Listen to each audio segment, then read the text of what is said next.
சமீபத்தில் அந்தமான் கடலில் எண்ணெய் வளம் இருப்பதாக மத்திய அரசு தெரிவித்துள்ளது. இந்த கண்டுபிடிப்பு இந்திய பொருளாதார எதிர்காலத்தை மாற்றுமா என்ற கேள்வி தற்போது எழுந்துள்ளது. இந்தியாவின் எண்ணெய் வளம் என்ன, இந்த கண்டுபிடிப்பு மூலம் இந்தியா அடையும் பலன்கள் என்ன என்பதை விவரிக்கிறது இந்த செய்தி தொகுப்பு.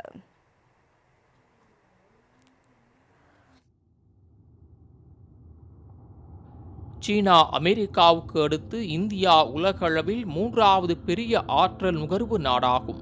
நமது அன்றாட தேவைகளுக்கான எரிபொருளுக்கு பெருமளவு வெளிநாடுகளையே நம்பியிருக்கிறோம்.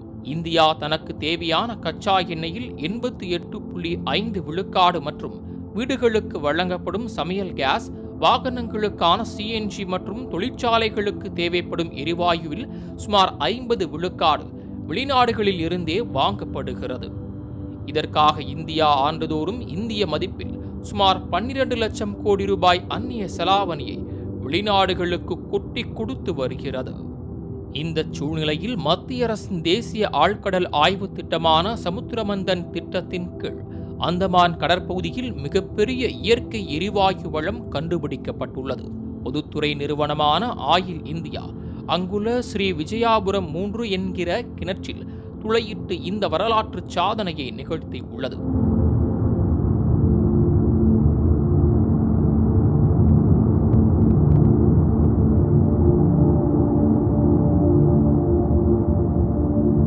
இந்த வரலாற்று சிறப்புமிக்க கண்டுபிடிப்பு குறித்து மத்திய பெட்ரோலியத்துறை அமைச்சர் ஹர்தீப் சிங் பூரி கூறுகையில், உலக அளவில் கடந்த 10 ஆண்டுகளில் மிகப்பெரிய எண்ணெய் வளம் கண்டுபிடிக்கப்பட்ட கயானா நாட்டின் கடல் வளத்திற்கு இணையான பிரம்மாண்டமான புதையல் அந்தமான் கடலில் ஒளிந்துள்ளது என்று அதிகாரப்பூர்வமாக அறிவித்துள்ளார். இது ஒரு புதிய ஆழ்கடல் பகுதி என்பதால் இதிலிருந்து எரிபொருளை வெளியில் எடுப்பது சாதாரண விஷயமல்ல என கூறுகின்றனர் புவியியல் வல்லுநர்கள்.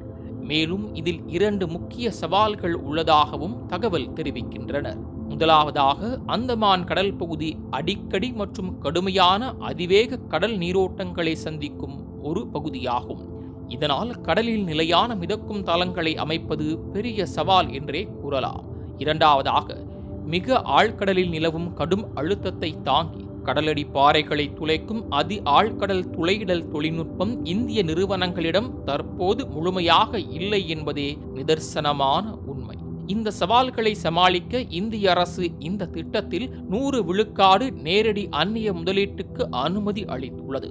இதன் மூலம் பிரேசில் நாட்டின் பெட்ரோபிராஸ், ஐரோப்பாவின் ஷெல் மற்றும் அமெரிக்காவின் எக்ஸான் மொபில் போன்ற ஆழ்கடல் ஆராய்ச்சியில் உலக புகழ்பெற்ற ஜாம்பவான் நிறுவனங்களின் கூட்டு தொழில்நுட்பம் மற்றும் முதலீட்டை பயன்படுத்தி இந்த எரிவாயுவை வெளியில் எடுக்க திட்டமிடப்பட்டுள்ளது. வணிக ரீதியான உற்பத்தி தொடங்கினால் குறைந்தபட்சம் 30 முதல் 40 ஆண்டுகள் வரை இந்த பகுதியிலிருந்து தொடர்ந்து தங்குதடையின்றி எரிபொருள் எடுக்க முடியுமென்றால் அது மிகையாகாது. இந்த கண்டுபிடிப்பு இந்திய பொருளாதார தாக்கத்தில் எத்தகைய மாற்றத்தை ஏற்படுத்தும் என்பதை பொறுத்திருந்து பார்ப்போம்.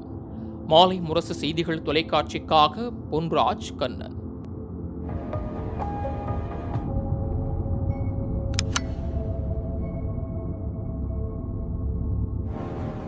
The deep-sea research of Andaman's natural gas resources will bring about a change in the Indian economy.